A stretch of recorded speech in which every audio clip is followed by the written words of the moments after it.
Bergeser ke Pulau Kalimantan.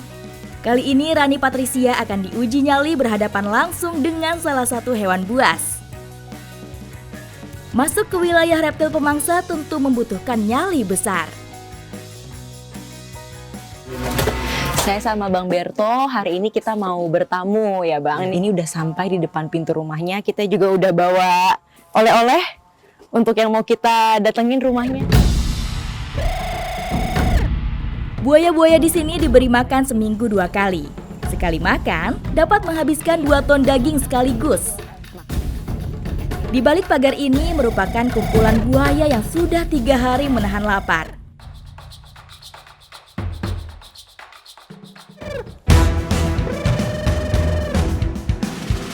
Semakin sering memangsa, otot rahang buaya akan berkembang semakin baik dan kuat.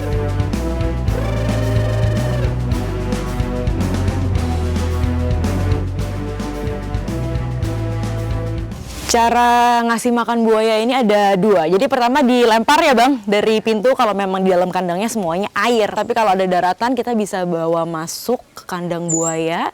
Kita bawa ayamnya nanti biar dia ambil sendiri. Deg-degan sih karena sekarang mau masuk kandang buaya. Ini pertama kalinya saya masuk kandang buaya. Aman tapi Bang? Aman. Aman sih, doain aja ya, ikuti jejak saya, jejak petualang.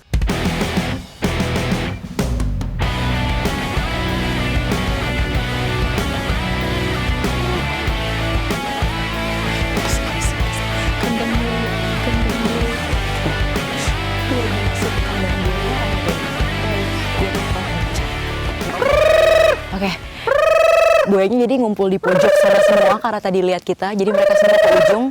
Tapi ini udah mulai dipanggil dan itu kalian lihat sendiri. Mereka udah mulai menuju ke ayam karena memang baunya menyengat. Lihat-lihat buaya yang di ujung semuanya udah mulai mendekat. Udah mulai mendekat. Terus sekarang buaya, jarak saya sama buaya cuma 2 meter doang. Kenapa pada lari? Cuma 2 meter. Cuma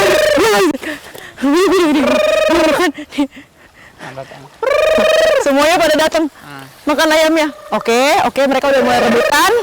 Ini saatnya kita keluar. Ini saatnya kita keluar kandang.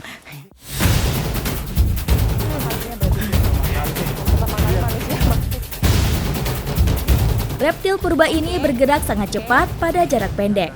Rahangnya sangat kuat, menjadikan hewan keluarga Crocodilidae ini sebagai pemangsa dengan tekanan gigitan lebih dari 300 kg.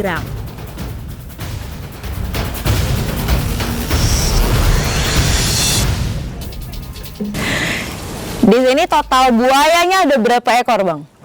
Kurang lebih 1.600. Waduh, 1.600 itu terdiri dari yang masih anak-anak sampai yang sudah dewasa, sudah besar. Jadi dibagi-bagi tempat tinggalnya juga beda ya, nggak boleh dijadiin satu. Nah ini sekarang Rani sama Bang Berto ada di kandang remaja. Kurang lebih ada 10 kandang. Kita mau bersihin kandang buaya supaya tetap bersih, jadi tetap higienis kandangnya. Ikuti jejak saya, jejak petualang.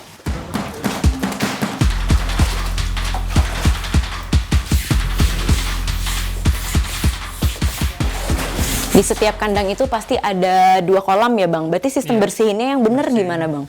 Ini yang satu dikeluarkan dulu airnya, nanti yang satunya biar diisi penuh. Baru kalau udah dibersihin yang nggak ada airnya ini, baru dikeluarin yang sebelah. Biar buayanya bisa pindah ke situ. Oh, karena ini meskipun ukuran mereka lebih kecil daripada mamak-mamak sama bapaknya, tapi mereka ini lebih agresif, resiko menyerangnya lebih tinggi ya Bang? Iya. Jadi harus dipastikan aman, membersihkan dengan teknik yang benar supaya kita yang bersihin kandangnya tetap safe. Dalam kondisi seperti ini, posisi badan harus tetap waspada dan tidak membelakangi buaya.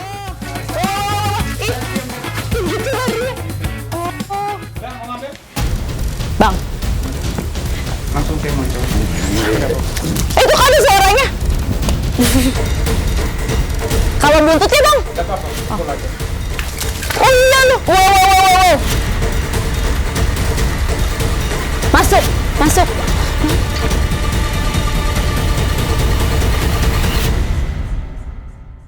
Nah ini nih pacu adrenalin selanjutnya. Jadi sekarang kita mau tangkap buayanya yang ukurannya sudah cukup besar untuk dipindahkan ke kandang pembesaran. Tekniknya juga harus benar. Nanti saya berarti lihat abang dulu ya. Baru nanti saya ikut bantuin abangnya. Ikuti jejak saya, jejak petualang. Nanti kalau tiba-tiba dia ini. Apa nih bang? Ya. Ini teknik belum. Bang nangkapnya dari sini semua. Bang itu nggak ada tekniknya.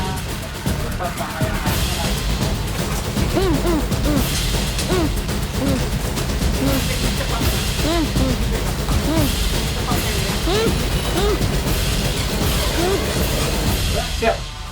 Udah siap. Tekan. Astaga. Astaga. Astaga. Astaga. Tunggung.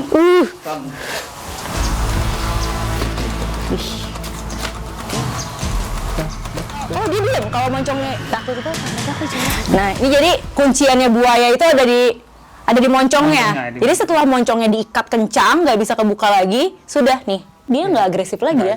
Jadi lihat nih, saya pegang, dia udah diem, sudah tenang tapi tetap waspada dia posenya, tapi udah nggak terlalu agresif lagi. Mata buaya juga merupakan bagian paling sensitif. Sebisa mungkin tidak melakukan gerakan mengejutkan di sekitar mata. Yang mana aja bang, baiknya bang. Sekarang kita mau nangkap buaya yang kedua.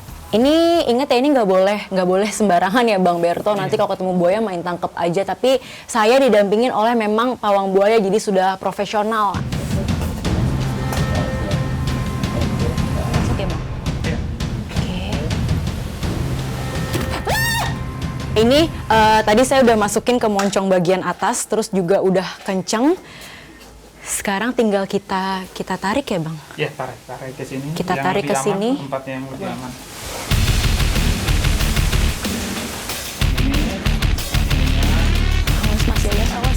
Awas Mas.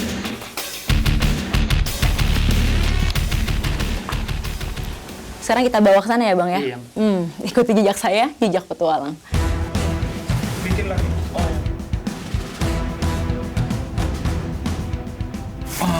Oke. Ini buayanya berat banget. Ini kurang lebih berapa kilo Bang? Kurang lebih 8 sampai 10 ada 10 ya? kilo. 10 kilo kurang lebih. Dan ternyata kulitnya itu tidak tajam seperti yang saya bayangkan. Jadi kulitnya memang kenyal. Terus yang di atasnya ini itu tumpul. Sama kukunya juga. Terlihatnya memang tajam tapi ternyata kukunya ini tumpul. Berat buaya dapat mencapai lebih dari 200 kg dengan panjang 12 meter. Ukuran tersebut bergantung pada usia dan jenis buaya.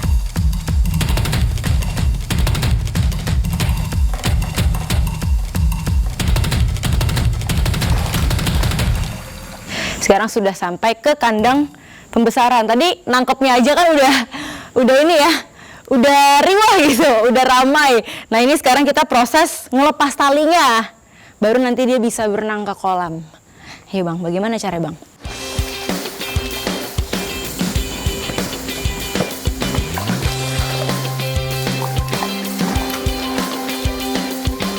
Ngelepas talinya sengaja buayanya kita taruh di air, karena kalau ditaruh di air tuh dia cenderung pengen berenang menjauh dari kita. Ngelepasnya harus pelan-pelan, pakai tongkat, jadi dilepas satu-satu dari tali teratas sampai nanti talinya habis.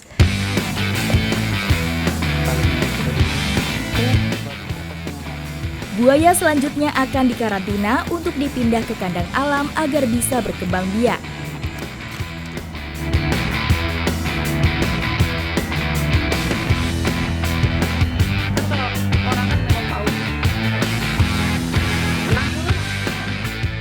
Kita mau ngambil telur buaya, ini buayanya lagi ganas-ganasnya.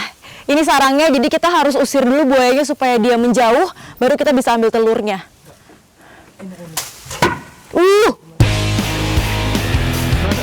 Selama bertelur, sang induk lebih agresif. Mereka selalu berada di sekitar sarang dengan jarak 2 meter.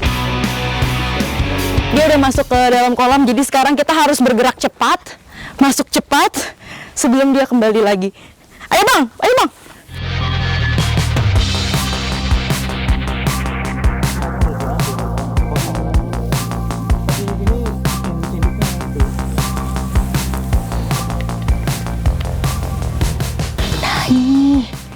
Telurnya udah kelihatan, jadi dia cukup dalam juga ya? Iya. Dia cukup dalam juga posisinya. Ini telur buayanya.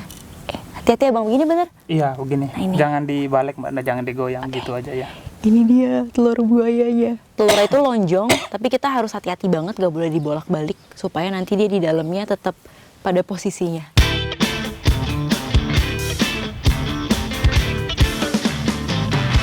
Telur dipindahkan supaya lebih banyak memiliki kemungkinan menetas. Karena rata-rata, telur yang berhasil menetas hanya 25%. Jadi disortirnya gini. Telur-telurnya ini ternyata nggak semuanya ada benihnya ya Bang? Jadi ini kita lap dulu, kita bersihin. Begini bener Bang? Iya. Kita bersihin, terus diterawang. Coba Bang, terawangnya gimana? Gini. Penentunya apa Bang? Disortir gini Mbak. Kalau yang ada garis tengahnya di bawah ini berarti ada benihnya. Kalau ada garis tengahnya ada benihnya. Ini ada Bang? Ini ada Mbak. Ada garis. Ini ada benihnya. Oke. Nah ini ada nih benih buaya dalamnya. Kita pindahin ke jerami yang lebih lembab.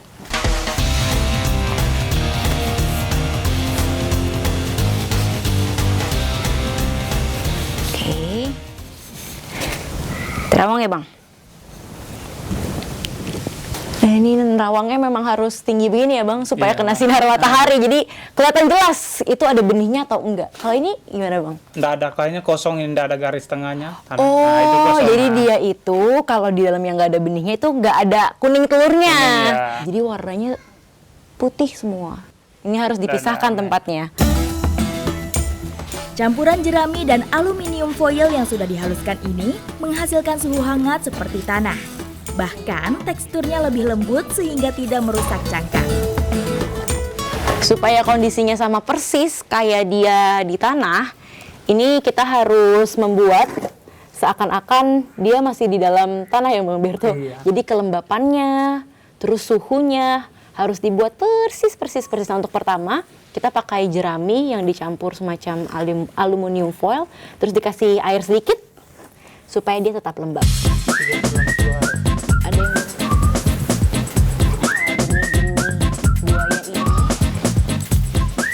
Nanti di dalam inkubator ada berapa keranjang Bang? Banyak Mbak. Ada banyak sekali keranjang. Nah, setiap keranjang itu kita harus tahu kira-kira estimasi lahirnya kapan, dari unit yang mana, dari induk yang mana. Nah, kalau ini kira-kira tanggal estimasi menetasnya 8 Februari. Iya. Jadi masih tahun depan kita bisa lihat bayi-bayi buayanya keluar dari keranjang yang ini. Ikuti jejak saya, jejak petualang. Sesegera mungkin telur masuk tahap inkubasi agar benih di dalamnya tetap sehat. Ini memang gimana Bang cara ngaturnya supaya suhunya tetap stabil? Stabil ya, kita ada ininya. Kita lihat dari suhunya. Oh, ini dia. Ini kita di 29 derajat. Jadi suhunya dari 28 sampai 31. Jadi diaturnya panasnya dari lampu. Kalau panas paginya dimatikan. Satu aja yang dikasih nyala. Pokoknya suhunya harus dijaga sestabil mungkin supaya nanti dia menetasnya baik ya. Baik ya. Uniknya, jenis kelamin buaya bukan ditentukan dari genetik, melainkan pada suhu sekitar. Temperatur udara yang lebih panas akan banyak membentuk kelamin jantan. Makanya kalau udah masuk ke ruang inkubator dan ruang bayi buaya, itu harus hening, harus diam, nggak boleh terlalu berisik. Karena terutama bayi buaya ini rawan stres ya, Bang. Harus steril juga, Mbak. Oh, harus steril juga. Steril. Jadi nggak boleh terlalu banyak orang, nggak boleh berisik dan harus steril. Lihat ini airnya aja bersih banget. Terus makanannya juga dikasih vitamin supaya dia tetap sehat tumbuhnya. Karena dia rawan sakit dan juga rawan stres. Kalau stres dia bisa mati. Dia harus dijaga sebaik mungkin. Sebelum memasuki usia 1 tahun, bayi buaya rawan stres dan ancaman dari buaya lain. Sehingga baru bisa dipindah ke kandang lebih luas pada usia lebih dari 1 tahun. Pemindahan bertujuan untuk membiasakan buaya dengan alam sekitar.